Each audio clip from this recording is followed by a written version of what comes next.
Γεια σας! Σε αυτό το βίντεο θα σας δείξουμε πώς να προβείτε στην online ενεργοποίηση των δικαιωμάτων σας χρησιμοποιώντας την εφαρμογή διαδικτυακής υποβολής ενιαίας αίτησης εκμετάλλευσης του ΟΠΕΚΕΠΕ.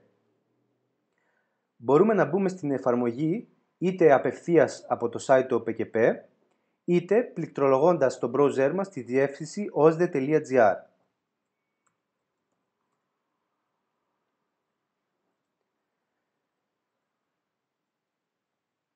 Θα πρέπει στη συνέχεια να πληκτρολογήσουμε τον αριθμό φορολογικού μητρώου και τον αριθμό του δελτίου ταυτότητας και να πατήσουμε το κουμπί συνέχεια.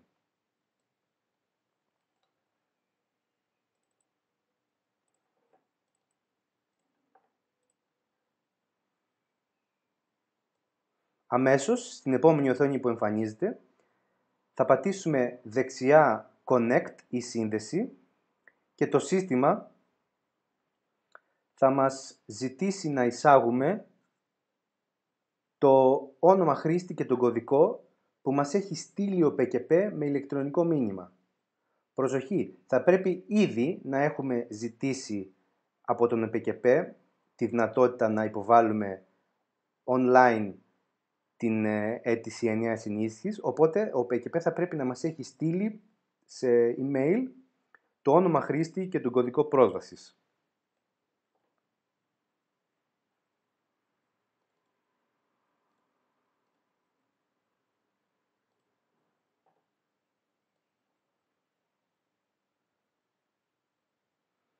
Αφού συνδεθούμε κανονικά, βλέπουμε αριστερά δύο επιλογές, ΑΕΕ 2013 και Μητρό Αγροτών 2013. Εμείς επιλέγουμε την αίτηση ενιαίας ενίσχυσης 2013. Στην επόμενη οθόνη και στην γραμμή που εμφανίζεται τα στοιχεία του παραγωγού, κάνουμε κλικ στο μολύβι λεπτομέρειες για να επεξεργαστούμε την αίτησή μας.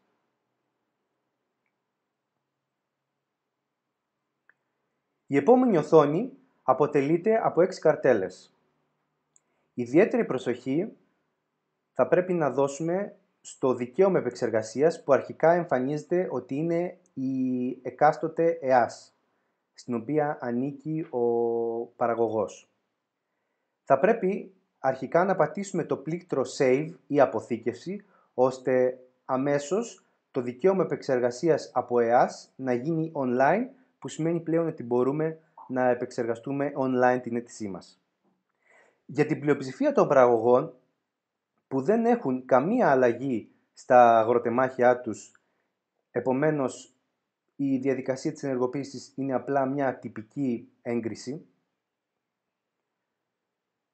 δεν χρειάζεται να κάνουν καμία αλλαγή μέσα στο ηλεκτρονικό σύστημα. Εκτός από ένα έγγραφο το οποίο θα πρέπει να ψηφιοποιήσουν μέσω της διαχείρισης εγγράφων, που είναι το κουμπί δεξιά.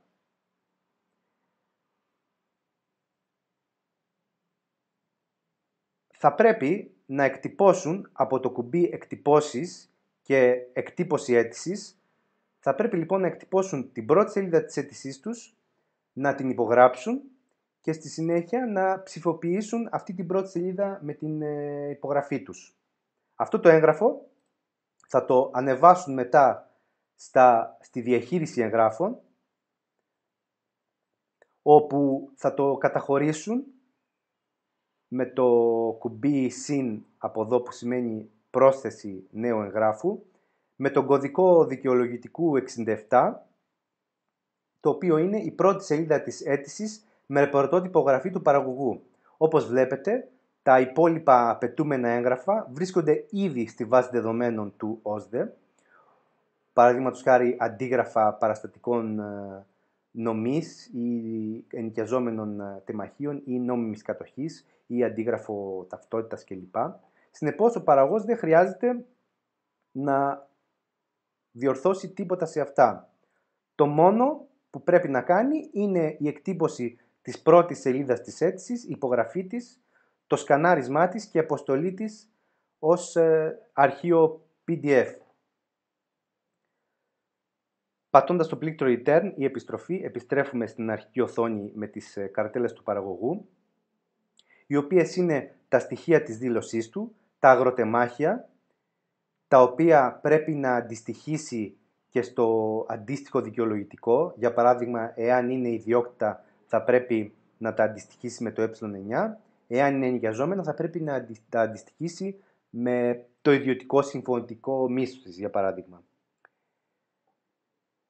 Οι σταυλικές εγκαταστάσεις είναι στην περίπτωση που ο παραγωγός έχει και ζωικό κεφάλαιο. Τα δικαιώματα είναι η αξία των χρημάτων που δικαιούται ως επιδότηση, κάποια γενικά στοιχεία της αίτησης και τέλος η εξιωτική αποζημίωση εάν ο παραγωγός δικαιούται.